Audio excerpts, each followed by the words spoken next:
जब इंसान अपने जीवन में बार बार दुख का अनुभव करता है और फिर ये समझने लगता है कि इस दुख का कारण उसकी अपनी तृष्णा है, तो उसके मन में एक बहुत गहरा सवाल उठता है। क्या इस दुख का अंत संभव है? क्या मैं सच में कभी पूरी तरह शांति पा सकता हूं? ये सवाल सिर्फ आपका नहीं है, ये वही सवाल है जिसने एक राजकुमार को महल छोड़ने पर मजबूर कर दिया था, और वही सवाल जिसने उसे बुद्ध बना दिया। पिछले एपिसोड में हमने समझा कि दुख का कारण है तृष्णा, लेकिन अगर कारण है तो क्या उसका अंत भी है? बौद्ध दर्शन का तीसरा और सबसे आशा देने वाला सत्य कहता है, दुख का अंत संभव है।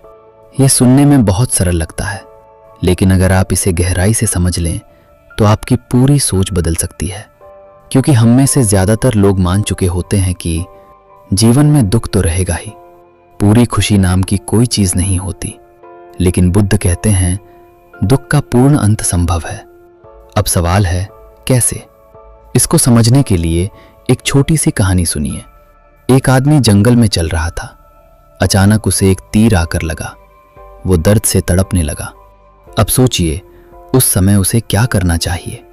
क्या उसे ये सोचना चाहिए कि ये तीर किसने चलाया, क्यों चलाया, तीर किस लकड़ी का बना है, या उसे तुरंत तीर निकालने की कोशिश करनी चाहिए? स्पष्ट है, उसे तीर निकालना चाहिए। लेकिन हम क्या करते हैं? हम अपने दुख के साथ भी यही करते हैं।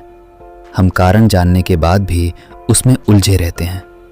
हम सोचते रहते हैं, हम उसे पकड़कर बैठे रहते हैं, और इसी वजह से दुख बना रहता है। बुद्ध कहते हैं दुख का अंत तब होता है जब हम उसकी जड़ को काट देते हैं। और दुख की जड़ क्या है? तृष्णा।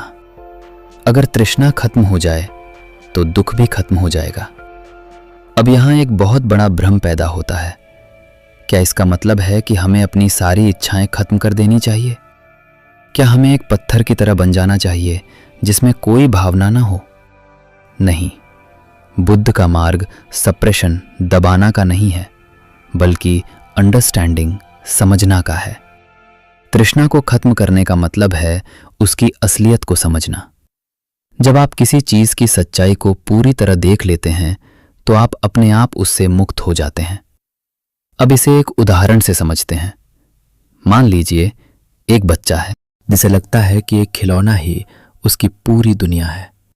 वो उस खिलौने के बिना रोता है, चिल्लाता है। उसे खो देने का डर उसे परेशान करता है। लेकिन जैसे जैसे वो बड़ा होता है उसे समझ आता है कि वो खिलौना उतना महत्वपूर्ण नहीं था, और धीरे धीरे वो उस खिलौने से अपने आप मुक्त हो जाता है।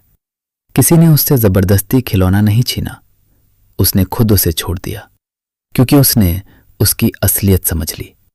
ठीक यही बात तृष्णा के साथ होती है।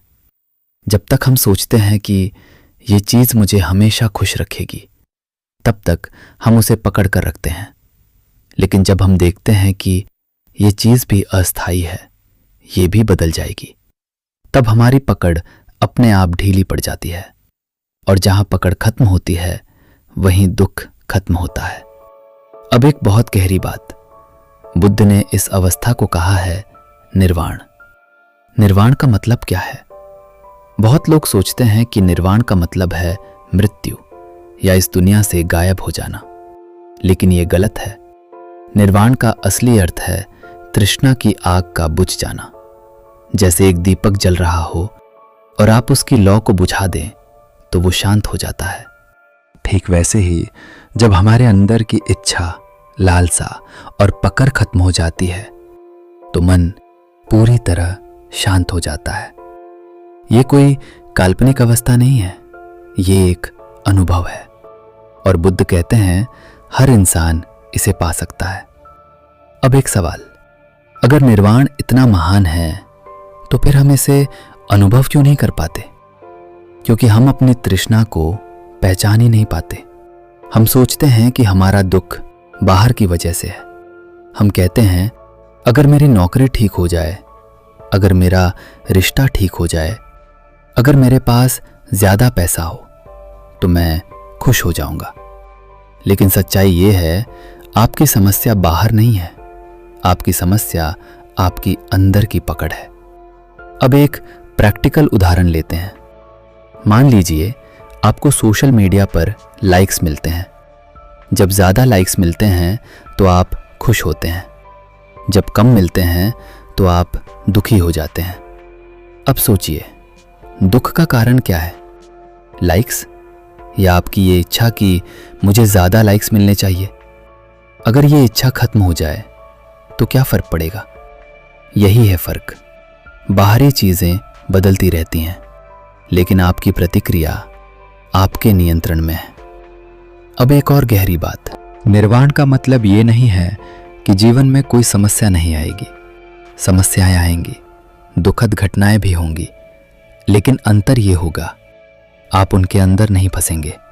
आप उन्हें देखेंगे, समझेंगे और जाने देंगे। जैसे आसमान में बादल आते हैं और फिर चले जाते हैं, लेकिन आसमान हमेशा शांत रहता है। ठीक वैसे ही आपका मन भी शांत रह सकता है। अब सवाल है, इस अवस्था तक पहुंचने का रास्ता क्या है? यही वो जगह है जहां बुद्ध का चौथा सत्य आता है, दुख के अंत का मार्ग, जिसे कहा जाता है अष्टांगिक मार्ग। लेकिन उस पर हम अगले एपिसोड में विस्तार से बात करेंगे। आज के लिए सिर्फ इतना समझ लीजिए, दुख कोई सजा नहीं है, ये एक संकेत है। ये आपको बता रहा है कि आप कहीं ना कहीं किसी चीज को पकड़ कर बैठे हैं, और जब आप उस पकड़ को छोड़ना सीख जाते हैं तो दुख अपने आप खत्म हो जाता है। अब इस एपिसोड को एक गहरी भावना के साथ खत्म करते हैं। आपका जीवन बदल सकता है, आप सच में शांति पा सकते हैं। ये कोई सपना नहीं है, ये एक सच्चाई है। बस आपको उसे समझना है, उसे अनुभव करना है और इस रास्ते पर चलना है। अगले एपिसोड में हम जानेंगे वो कौन सा रास्ता है जो आपको दुख से मुक्ति की ओर ले जाता है। एक ऐसा रास्ता जो सिर्फ पढ़ने के लिए नहीं, बल्कि जीने के लिए है। अगर आप सच में अपने जीवन को बदलना चाहते हैं तो इस यात्रा में बने रहिए, क्योंकि अब हम उस मोड़ पर पहुंच चुके हैं जहां से वापसी नहीं, सिर्फ आगे बढ़ना है।